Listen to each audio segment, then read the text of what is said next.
매일 아침 하나님과 함께 누리는 하늘의 양식, 오늘 만나. 어떤 사람이 다윗 왕에게 아뢰어 이르되, 여호와께서 하나님의 괴로 말미암아 오베데돔의 집과 그의 모든 소유에 복을 주셨다 한지라.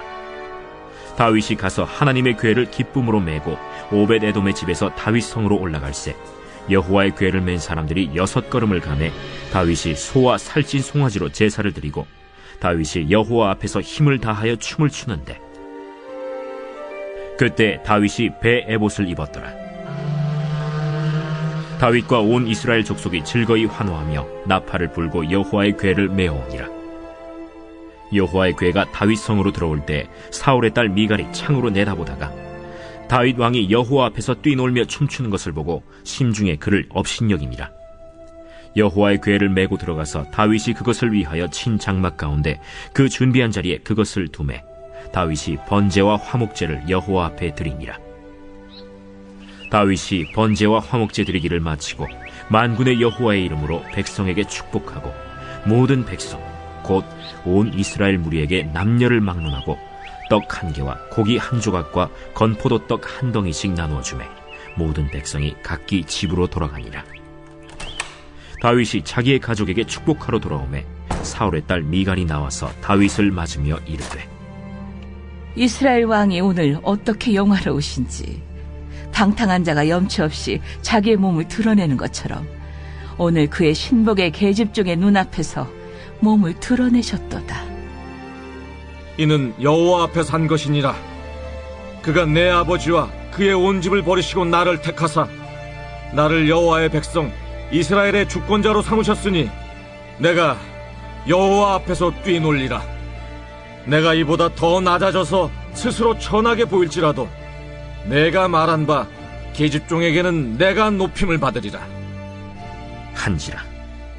그러므로 사울의 딸 미갈이 죽는 날까지 그에게 자식이 없음이라.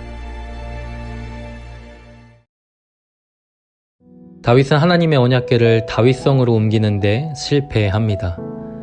하나님의 임재와 하나님의 영광이 다윗 자신과 이스라엘 가운데 임하길 소망했지만 하나님의 규례를 따르지 않으므로 언약궤를 옮기는 과정 속에 하나님의 진노가 임하였습니다. 다윗은 두려웠습니다.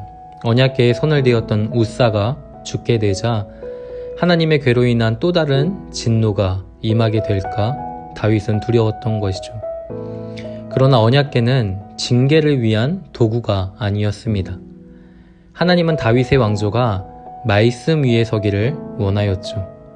이스라엘이 하나님의 말씀 안에 머물며 하나님의 말씀을 따라 살아가는 삶에 부으시는 그 충만한 복을 누리길 원하였습니다. 그러니 징계는 우리를 향한 저주와 심판이 아니라 복을 주시기 위한 수단이었던 것이죠. 다윗은 두려움에 하나님의 궤를 가드 사람 오베데돔의 집으로 보내었습니다. 그런데 이 오베데돔의 집에 무엇이 임하고 있습니까? 하나님의 복이 임하고 있는 것이죠. 12절 말씀을 보면 여호와께서 하나님의 궤로 말미암아 오베데돔의 집과 그의 모든 소유에 복을 주셨다라고 말씀합니다.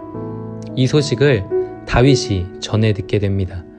그러자 다윗은 하나님의 궤를 다시 예루살렘으로 가져오기를 위해 준비를 하게 되죠. 오베데돔의 집에 임하였던 그 하나님의 복이 이스라엘 가운데 동일하게 임하기를 원하였습니다. 역대상 15장의 말씀을 보면 이 다윗이 하나님의 궤를 다시 예루살렘으로 옮기기 위해 어떠한 준비를 하고 있는지 자세히 살펴볼 수 있습니다. 다윗은 우선 언약궤를 둘 장막을 준비합니다.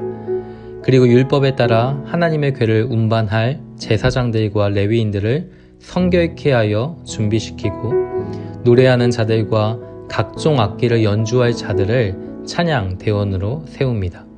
마지막으로 하나님께 대한 감사 제사 준비를 끝으로 하나님의 궤를 운반할 모든 준비를 마치게 되죠. 다윗은 왕복을 벗습니다. 언약궤 운반에 직접적으로 또 간접적으로 참여하는 자들과 함께 세마포 겉옷 및 배애복과 같은 예복을 입고 하나님의 궤를 예루살렘으로 옮겨옵니다. 하나님의 괴가 이 예루살렘으로 옮겨올 때 백성들과 그 다윗의 반응이 어떠했습니까? 15절 말씀을 보면 다윗과 온 이스라엘 족속이 즐거이 환호하며 나팔을 불고 여호와의 궤를 메어왔다라고 말씀합니다. 14절 말씀을 보면 다윗이 여호와 앞에서 힘을 다하여 춤을 추고 있죠. 16절 말씀을 보면 다윗이 여호와 앞에서 뛰놀며 춤추었다라고 말씀합니다. 하나님의 궤가 예루살렘에 들어오는 그 기쁨이 얼마나 컸던지 다윗은 춤을 추며 빙글빙글 돌며 뛰면서 기뻐하고 즐거워했습니다. 그 기쁨과 즐거움을 멈출 수 없었던 것이죠. 이뿐 아니라 하나님의 궤가 다윗성에 도착하여 안치되자 다윗은 하나님께 번제와 화목제로 영광을 드립니다. 또한 만군의 여호와의 이름으로 백성에게 축복하며 잔치를 베풀어 그날의 수고를 위로하게 되죠. 남녀노소를 막론하고 떡과 희생제물을 나누며 그 기쁨을 함께 하였습니다. 다윗이 만군의 여호와의 이름으로 백성들을 축복하였다라는 것은 하나님은 만물을 지으신 창조주이시며 모든 만물과 인간의 역사를 통치하시는 분임을 선포하는 일이었습니다. 다윗은 이스라엘의 왕이 하나님이시며 이스라엘은 하나님의 통치와 다스림 안에 있음을 분명히 선포하였던 겁니다. 사람의 탁월함에 이스라엘의 흥망성쇠가 결정되지 않습니다.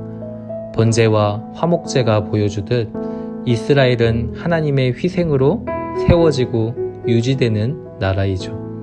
하나님과의 화목됨이 하나님의 복을 누리며 살아가는 유일한 길입니다. 그러나 세상은 이를 이해하지 못합니다. 20절의 미가엘처럼 이스라엘 왕이 오늘 어떻게 영화로우신지 방탕한 자가 염치 없이 자기의 몸을 드러내는 것처럼 오늘 그의 신복의 괴집종의 눈앞에서 몸을 드러냈다며 다윗을 업신여기고 비난합니다. 한마디로 왕이 왕으로서의 채통을 지키고 권위를 세워야 나라가 바로 설 수 있다라는 이야기입니다. 힘의 체계를 가진 세상과 또 미갈은 하나님의 주권과 통치와 다스림을 이해하지 못합니다. 그러나 힘과 체면도 하나님이 주시지 않으면 유지될 수 없는 것들이죠. 21절과 22절의 다윗의 고백을 보십시오. 이는 여호와 앞에서 한 것이니라. 그가 너의 아버지와 그의 온 집을 버리고 나를 택하사 나를 여호와의 백성 이스라엘의 주권자로 삼으셨으니 내가 여호와 앞에서 뛰놀리라. 내가 이보다 더 낮아져서 스스로 천하게 보일지라도 내가 여호와 앞에서 뛰놀리라. 이것이 다윗의 고백이었습니다. 다윗은 왕의 권위보다 하나님께 더 관심이 있었습니다. 왕이신 하나님을 존중히 여기는 것만이 내가 존중히 여김을 받음을 다윗은 분명히 알고 있었던 것이죠. 23절에 하나님은 사울의 딸 미갈이 죽는 날까지 자식을 낳지 못하게 하십니다. 사람의 힘과 또 소유로 유지되는 이러한 세상의 체계가 하나님의 선택과 은혜로 유지되는 그 체계를 흔들 수 없게 하시는 것이죠. 사랑하는 성도 여러분, 느헤미야의 고백처럼 여호와로 인하여 기뻐하는 것이 우리의 힘입니다. 하나님의 존중히 여기는 자를 하나님은 존중히 여기며 높여주십니다. 하나님이 지키고 또 하나님이 세우지 않으시면 모든 것이 허사가 됩니다. 그렇기에 날이 갈수록 더 하나님을 사랑하고 의지할 수 있는 우리의 삶이 되기를 소망합니다.